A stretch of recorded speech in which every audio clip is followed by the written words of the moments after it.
Okay, we're officially live. To the millions of people that watch the lesson. I la la la la I la la la la I la la la I la la la la la la la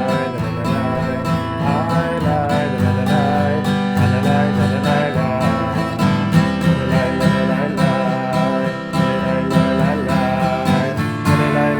la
Shlomo Karabach. That's Shlomo Katz. It's a nice diamond, right? Okay, so Yael's prayer is no sirens today. Only the siren from Mashiach, Bezat Hashem. And so Shalom Aleichem to Yael and Malki. Wow, I was just going to say, when I see Meira, I think of Malki, and I have to remember to invite Malki for Shabbos lunch soon. Fortunately, not this Shabbos, but soon Bezat Hashem.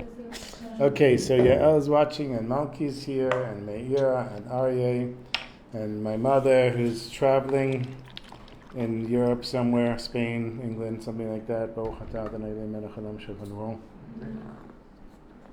And to David and Avital and everyone that watches later on, to Katie when she gets around to it. When I was in the Boy Scouts, they had these events where the Boy Scouts would present themselves and teach everybody Boy Scout skills. So we had this very clever Scoutmaster who made these round pieces of wood and stamped on them to it. And he called their stand, "Come and learn the knots that you never learned because you didn't have time to get around to it. And then when you learn the knot, you got around to it." So this round thing that he called it to it. Yeah, he's a very clever guy. So every time I say around to it, I think about that from when I was a teenager. Okay, so we're learning Bezat Hashem from Likutey Moharan, from lesson Ayin Bet, and we're pretty close to the end of Ayin Bet. Really, we could finish it tonight. We'll probably finish it next week. And we're learning about the yetzer and how when the person has thoughts of doing tshuva, Shalom Aleichem to Zahava and to Carlos, when a person has thoughts of doing tshuva, they immediately kill the yetzer. But then you can ask yourself, okay, so how come I have a yetzer? Because the answer is, you get a new yetzer. Every time you move to a new level, you get a new yetzer. And then he gives the example of tzaddikim like Shlomo HaMelech and David HaMelech, King David and King Solomon, that they too also had a yetzer. But their yetzer was not the simple yetzer of a person that is hungry on Yom Kippur and is tempted to eat. Their yetzer comes from a higher place, but they both made mistakes. David HaMelech took Bathsheba as a wife before her time, even though she was meant to be his wife eventually. And Shlomo HaMelech married the daughter of Pharaoh the night that he finished building the Beit HaMikdash, which his father did not merit to do. And both of them thought that they were doing holy things, and they were doing holy things, they just didn't do them in the right time. I guess Shlomo HaMelech did not succeed in his holy mission. He married 700 wives and 300 concubines, or the other way around, 1,000 women in total, believing that he was going to elevate them by being married to him, but in the end, they brought him down to idol worship. Oops, I just wanted to make this a little less strong.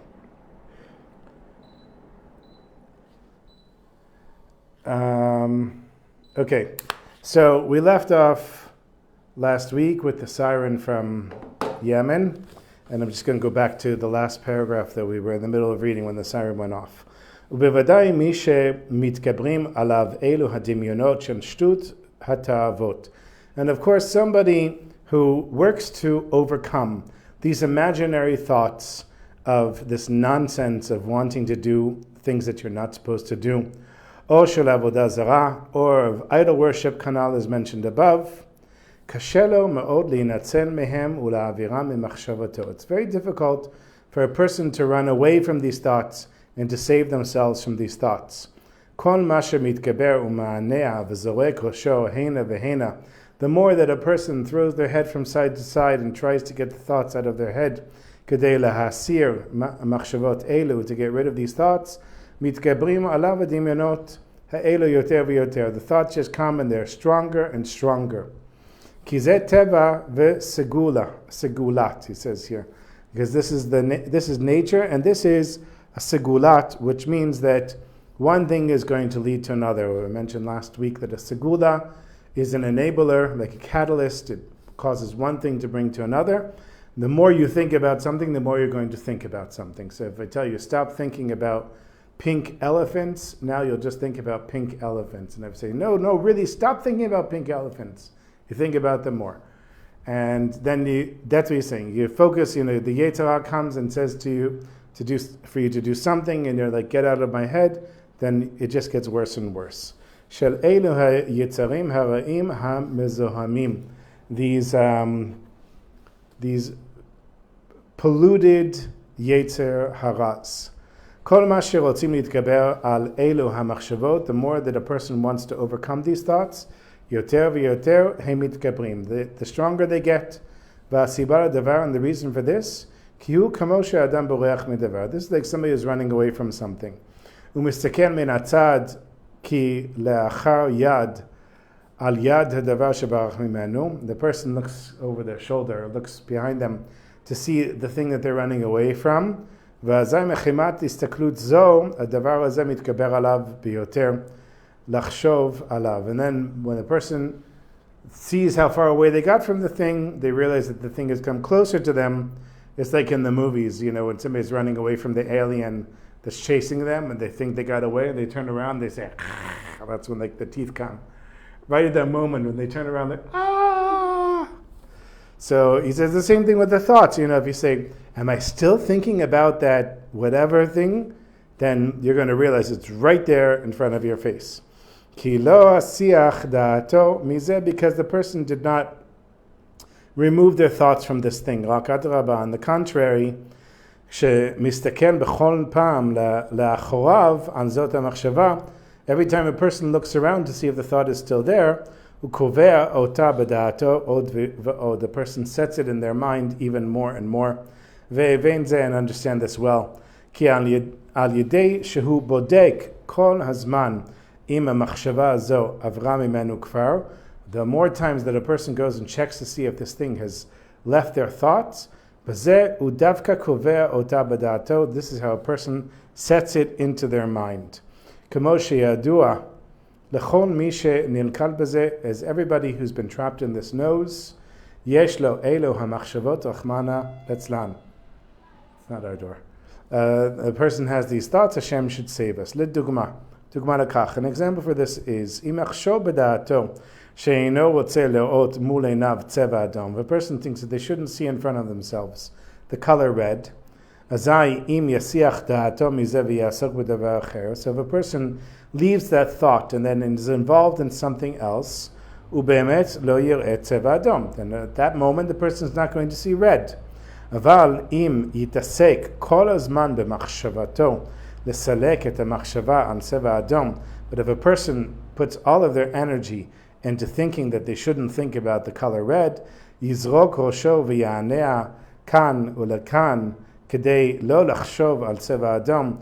He'll throw his head and shake his head from side to side in order to not think about the color red. V'yivdok kol hazman b'da'ato ha'im hu od choshev an tzeva adom. And the person will check all the time if they're still thinking about the color red.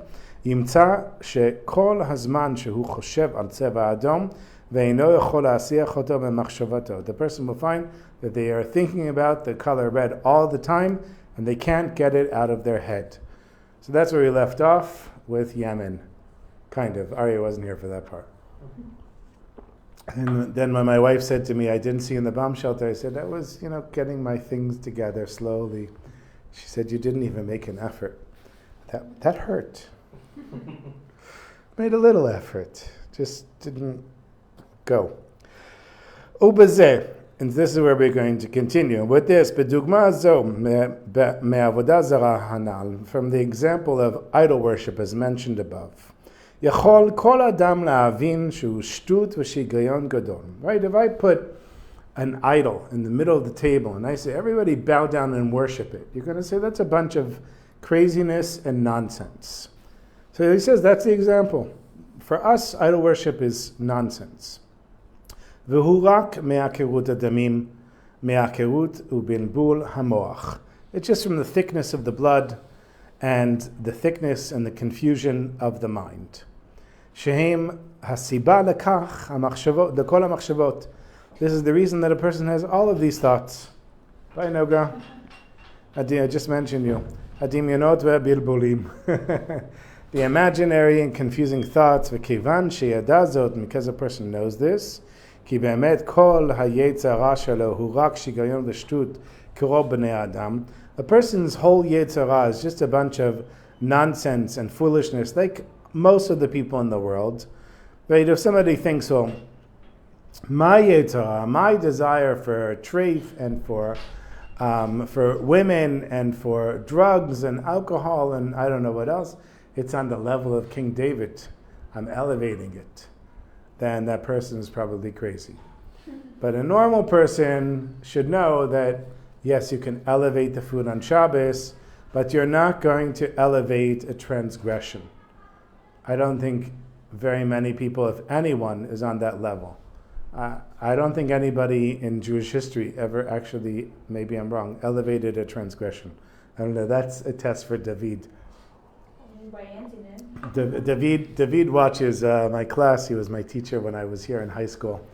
A very intelligent guy, and he corrects me with everything. So that's your homework, David. Tell me if somebody was able to elevate a transgression from the level of Malach HaKodesh and not the yetzer. I don't think you could elevate the yetzer. The only way you could elevate the yetzer, transgression of the yetzer, is if you didn't do it intentionally, and then afterwards you did tshuva. So that a person can do, but lechatchila, to start with, you can't elevate a transgression. So if somebody says, okay, I'm going to marry this woman who is an idol worshiper, and I'm going to turn her into the most Haredi, loyal, whatever, then, and especially if that wasn't her intention to start with, you're probably not going to be successful, no matter how great of a person you are. And think about it, if you're also a great person, you're probably not going to marry somebody like that, because you're not looking that way anyhow. So it's not such a big test, the regular yetzer.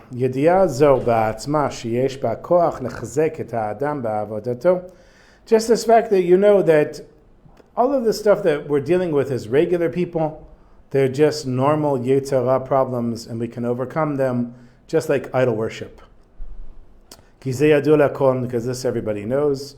There's no such thing as avodah zarah, as idol worship. There are things that people worship idols that people worship, but it doesn't actually mean that the idol is doing something. Both in idol worship and in the modern world, people worship money, people worship fame, people worship all kinds of things. It doesn't mean that godly powers are coming from there.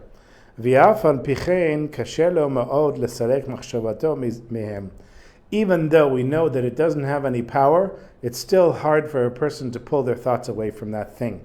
Because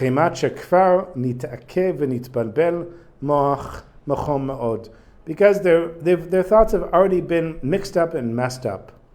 Reminds me of a pot. So, pot makes people calm, makes them feel, relaxed and connected and whatever. But it also burns brain cells. And if people that smoke a lot of pot, they end up having cognitive problems with their brain, because they actually killed stuff. So he's saying, if a person has these thoughts again and again and again, then they get very confused. For example, there's this huge wave of anti-Semitism in the world now. And even though we don't feel it so much here in Israel, I have friends that are abroad, and they say you really feel it. So when you see pictures of Jews, somebody who says, I'm a Jew, or Adanetoy Karta are crazy, so I won't include them. But you take these progressive Jews. I just saw it in a clip from Cannes.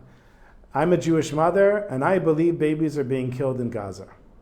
So if you say that to yourself again and again and again, at some point you're going to come to believe that the state of Israel is evil, and Judaism is evil, and I'm going to say that as a Jew, I want nothing to do with Israel or the Jews. And it sounds totally insane. But that's what he's saying. If you keep pushing yourself in these thoughts again and again and again, then you're going to get very caught up and confused with them. And so are the sexual thoughts that most people in the world have. I'm assuming more men than women. Befrat k'shero'eh be'inav, and specifically when a person sees with their eyes, kagon be'et shenizdamen lefanav isha. For example, when a woman presents herself in front of a man, shehu rotzeh liot ish kasher, the person wants to be a kosher yid, ve'eino rotzeh eleh eruim, doesn't want to think about this woman that just stood in front of him, v'zay mena'aneh rosho v'rotzeh lesalek et hamachshavot ha'ela mimenu. And so the person shakes their head and tries to get these thoughts out of their head. V'yoter mitkabrim alav kanal. And the more the person tries to get them out of their head, the stronger the thoughts become, as mentioned above. V'samuch yive'er etzot lekach. And soon Rabbi Nachman is going to give us advice on how to deal with this problem. U'be'emet mi sheyesh lo de'ah, but a person that has their head on their shoulders and an awareness of Hashem's presence in the world, this is just a bunch of nonsense. It's not even a very difficult thing for them to overcome. That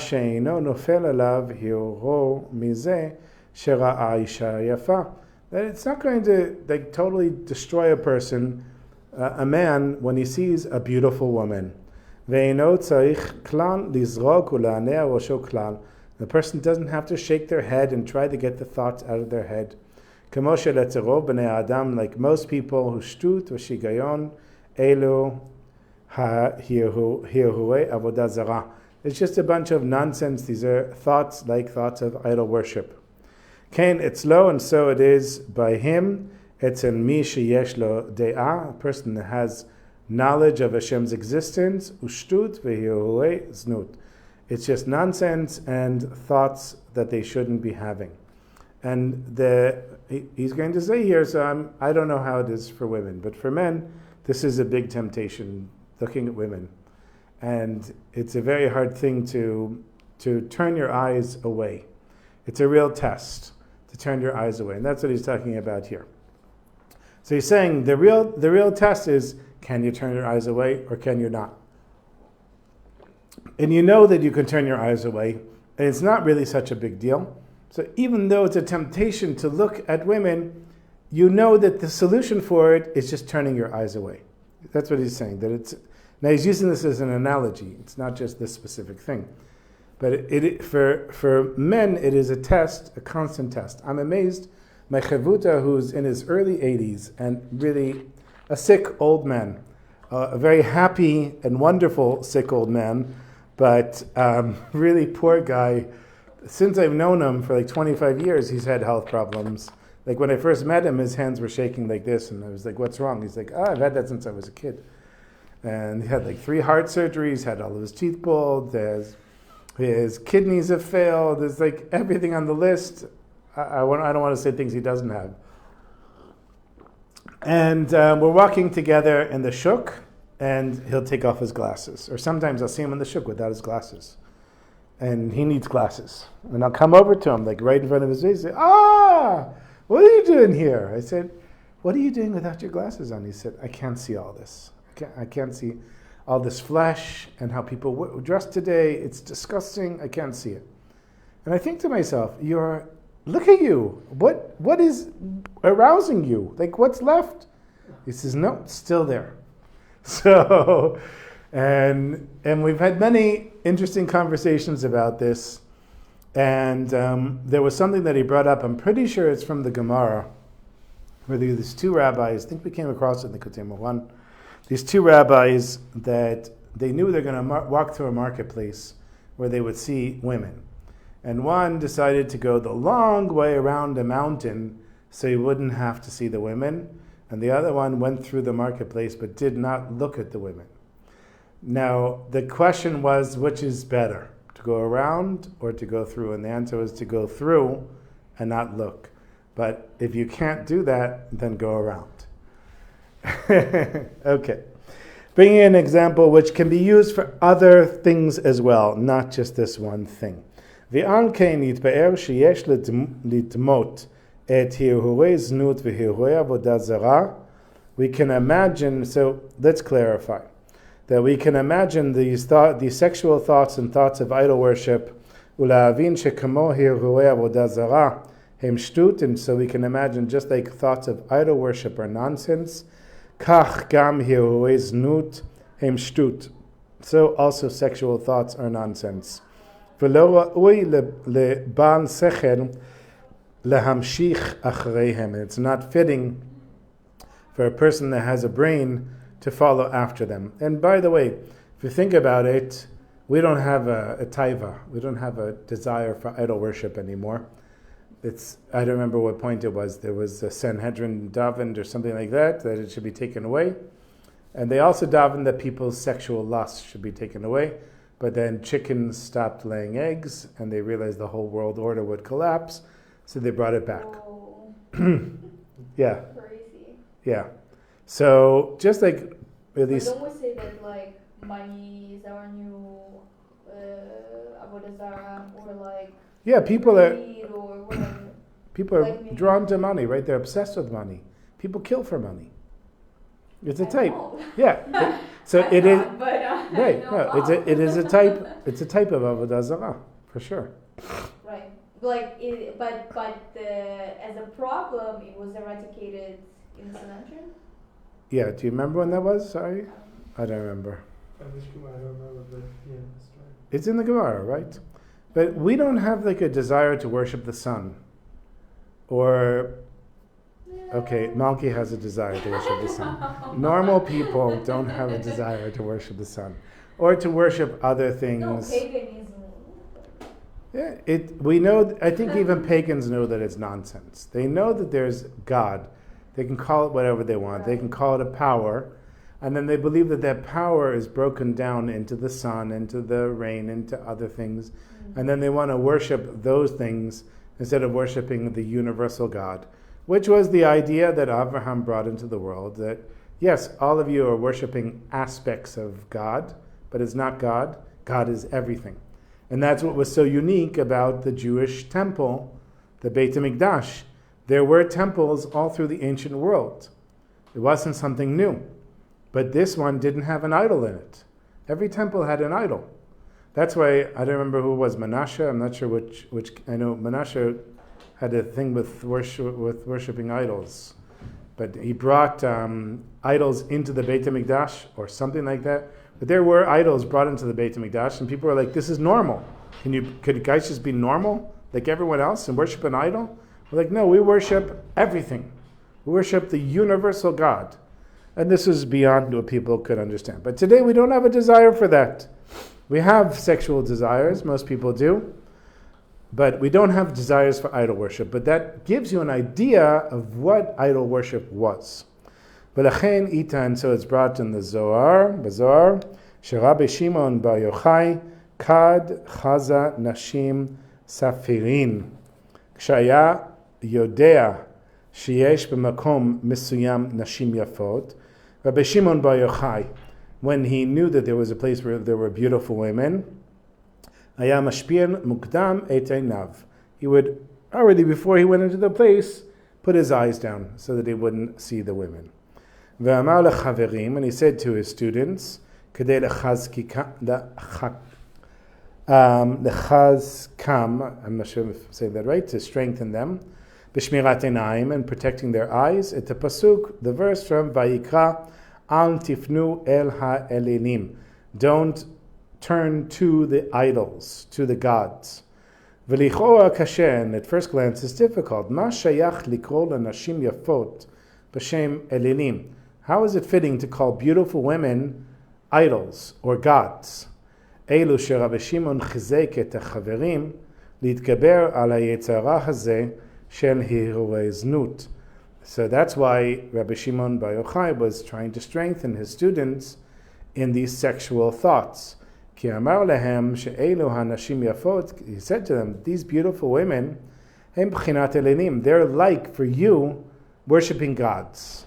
כי פגם הברית הוא פגם אמונה. Because when a person violates their brit milah, it is a violation of their emunah, their trust in Hashem.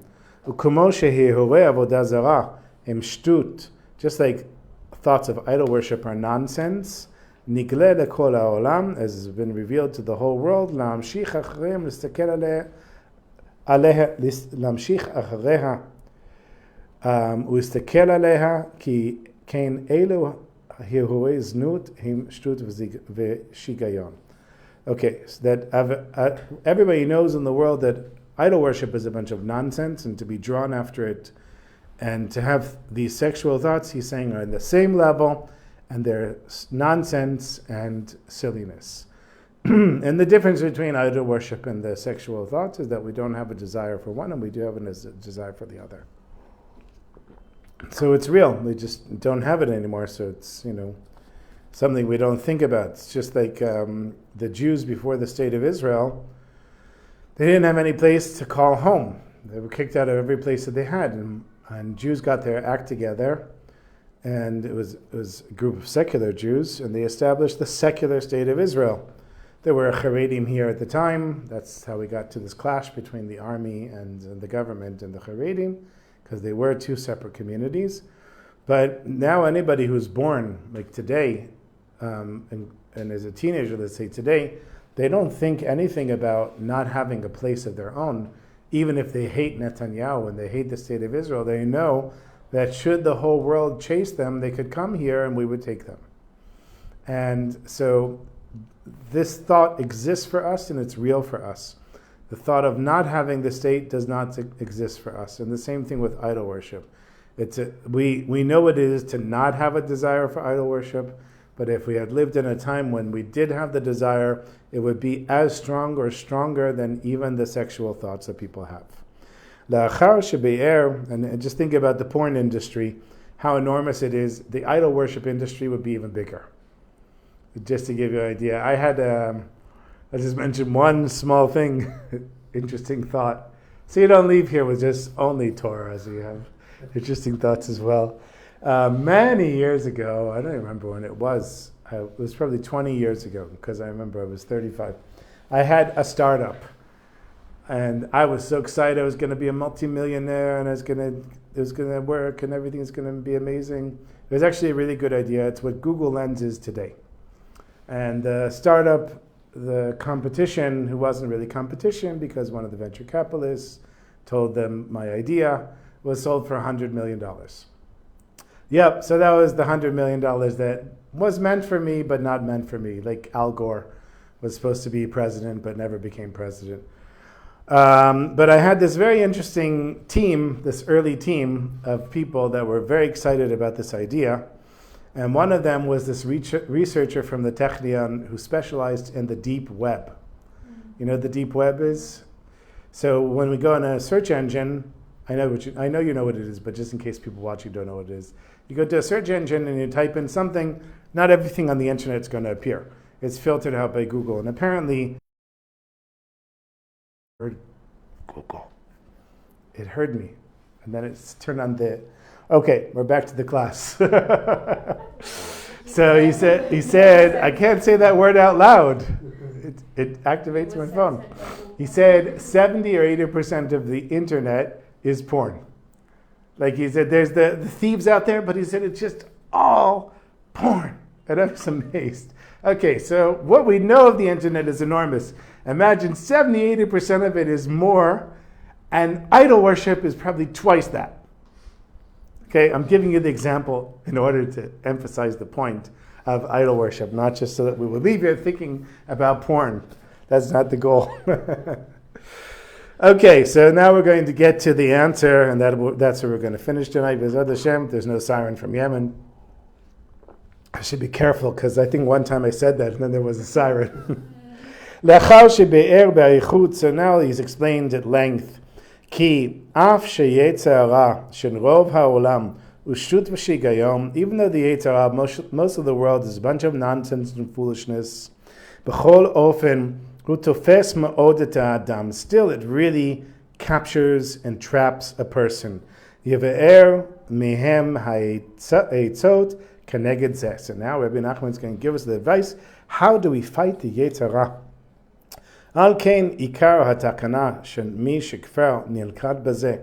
And so the fixing for a person who's already been trapped in the yetzer hara, v'yesh lo elo machshavot, and the person has all of these thoughts, heim hirurei znut, heim hirurei avodah zarah, chas v'shalom, whether they're sexual thoughts or thoughts of idol worship, God forbid, shehem ba'im me'akirut adamim shelo, that comes from the confused thoughts of that person. Ein lo takana acheret, rak sheyikadesh uyitaher gufo be'avodah pshuta. The only way for a person to solve this is to purify their body and to make their body holy at the simple work of lekadesh et einav melerot ra, to make your eyes holy so that they don't look at unholy things. Ve'oznav melishmoa davar asor, and your ears from hearing something that they shouldn't hear. Ve'piv meledaber nivla, and your mouth from speaking things that it shouldn't say. Ve'chotmo melahariach b'shmei nashim, and your nostrils from smelling the perfume of women. Yitaher et kol gufo b'tvilat mikveh b'kol yom. Person should go to the mikveh and purify their body every day. Kedei sheyizdakech v'yitaher damav, so the person will purify and clarify their blood. Now, just to make this on a more practical level, what he's trying to say is that it's not going to happen on its own. You have to make an effort. So let's just say you have a taiva for Netflix, and you want to watch Netflix till like 5 o'clock in the morning, and then you have to go to work at 8, and you miss shul because of it, and it's like a total full-on obsession. It's not one of my things, but I know that these things exist, okay? And so you say, I have to fight this. I'm going to allow myself to watch Netflix, but until 11 o'clock. And even though I want to watch it till 5 o'clock in the morning, I'm going to stop. And, like, for example, I had to stop eating sugar. On Shabbos I eat sugar, but during the week I don't eat sugar. And for me that was a very big deal. And I told myself I have to stop eating sugar because it's not good for me. It's not healthy for me. So he's saying you want to stop having these thoughts, you have to change the way that you think and the way that you do things. It's not going to happen on its own. You can't just say, Hashem, help me. You can say it, but it's not enough. You have to actually do something. And he says, so for example, if we take a person that has thoughts of seeing women, speaking specifically of a man, then they have to turn their head and not look at women. And they have to not smell them and not say things that they shouldn't say, not hear hear things they shouldn't hear. And that's how you have pure thoughts. And I know this with people that I know that get into watching series of things that are really not good for them. I watched this series so many years ago. It was like when I first got married, just 30 years ago. It's called Oz or Oz. It was on HBO. And there was like nothing like today. There was no internet back then. It was this series about people in prison, and I just could not stop watching it. But thank God it was only on like an hour a week. But I still remember the stuff I saw in this stupid show. So stupid. So he says, okay, you want to stop having stupid thoughts come into your head? Stop watching stupid shows like that. And if you can, spend more time reading and read good things, and spend more time learning Torah, and spend more time listening to good things and thinking good things, and that will change your thinking. That's the takana, that's the fixing for this, to put it in practical terms. V'yelech etzel chacham emet, and a person should go to a true rabbi or tzaddik, ve'yoreh lo darchei tshuva, and that person should show the person how to do tshuva, darchei chochma, wise ways, etod nechonot, an kol davar, and good advice for everything. So here you got the good advice. I'm not a tzaddik or a rabbi, but you got good advice from just simple me. Ketzad yitgaber al kol nisayon. So this is how you can overcome every obstacle, every test. As yikana levavo ha'aren, and then the person's uncircumcised heart will be subjugated. V'shav ve'rafa lo, and it will be returned and healed. Avan kol zman she'adayin lo nitkadesh v'nitaher gufo, but if you haven't gone through this effort of making your body pure and holy, ein shum takana ma she'mitgaber u'mitamet, nothing is going to help you overcome these thoughts.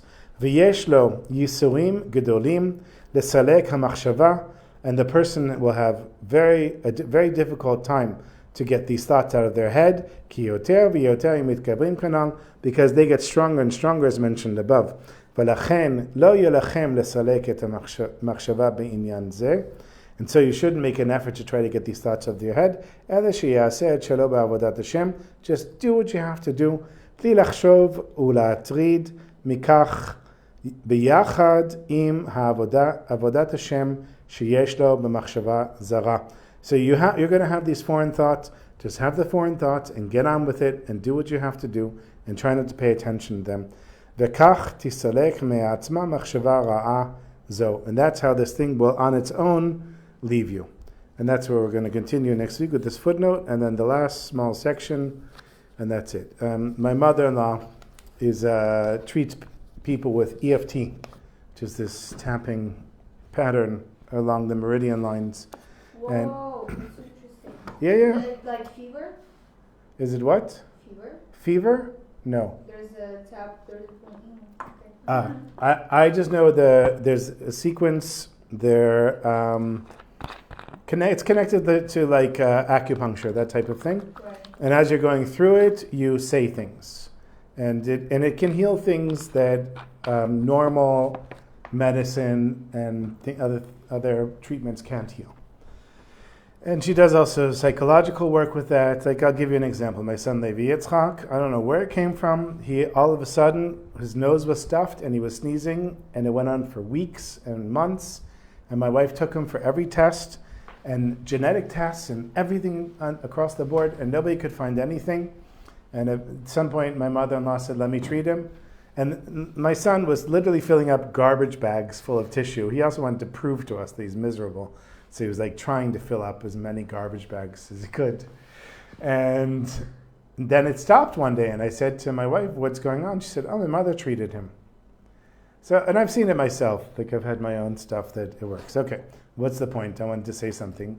That she told me once this Haredi guy came to her for a treatment, and he said he wants to go up and lead the davening, and he leads the davening in shul, but he has these machshavot zarot. He has these foreign thoughts. And he can't get up there, and every time he gets up, and then he goes and sits back down. And how can he get these thoughts out of his head? So she did EFT with him, and what did she teach him? She said, and I don't know, she just intuited this. She said, with the thoughts, you're going to go up and lead the davening. And that's what they worked on, that you're going up with the foreign thoughts, that they shouldn't make you have to sit back down. And he was able to lead the davening with that, exactly what he said here. Okay, so that should have been the story, but I will tell you a very fast story within 3 minutes of Reb Shmuel Munkes. Shmuel Munkes was the famous chassid of the Alter Rebbe and was known as a bit of a jokester, but he was really a great tzaddik. So one time there's a big farbrengen, and they had chicken hearts. I remember when I met my wife and we went to their house the first time, they actually served chicken hearts, and I was happy I was a vegetarian. Little chicken hearts, they're about that big, whole plate of them. Imagine how many chickens you had to kill for all those hearts. So they were serving chicken hearts. There's some Yiddish name for it, I don't remember.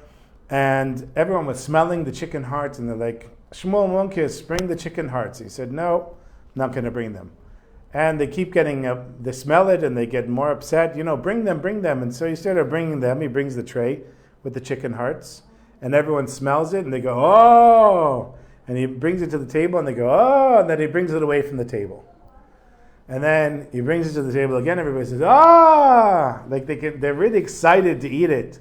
And he takes it away. He keeps doing this game, bringing them, taking them away, and they say, Shmuel, enough already. Bring the chicken hearts. And he takes them and dumps them in the garbage. And everybody was ready to kill him because they were hungry, and these smelled good, and they were waiting all this time to eat them. And then the butcher comes running in, and he says, don't eat the chicken hearts, whatever you do. Don't eat them, they're not kosher. And everyone looks at Shmuel and says, Shmuel, what were you doing? And he said, nothing. And they said, what were you doing? And he said, well, I had a feeling that these chicken hearts weren't kosher. And he said, how did you know? He said, because everyone had such a taiva, had such a strong desire to eat them, it wasn't coming from a natural place. And when I kept bringing them to the table and everybody wanted them more and more and more, I realized they're not kosher, and I dumped them in the garbage. So they said, for that, you get a mashkanta. Apparently a mashkanta, now it's a mortgage. But back then it was a beating amongst Hasidim. So they laid him on the table and they gave him a beating. And he said, why are you beating me? And they said, well, first, because you threw away the chicken hearts. And second, because you were on the level to know that they weren't kosher. So you either get a beating for throwing them away, or for being a tzaddik, that you get a beating for throwing them away. Okay. So, shkoyach to everyone. Shkoyach to Yemen. We want to send our thanks to the Yemenites for not interrupting our lesson this week. If I knew a Yemenite song, I would sing it for them. And we'll continue next week, Be'ezrat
everyone.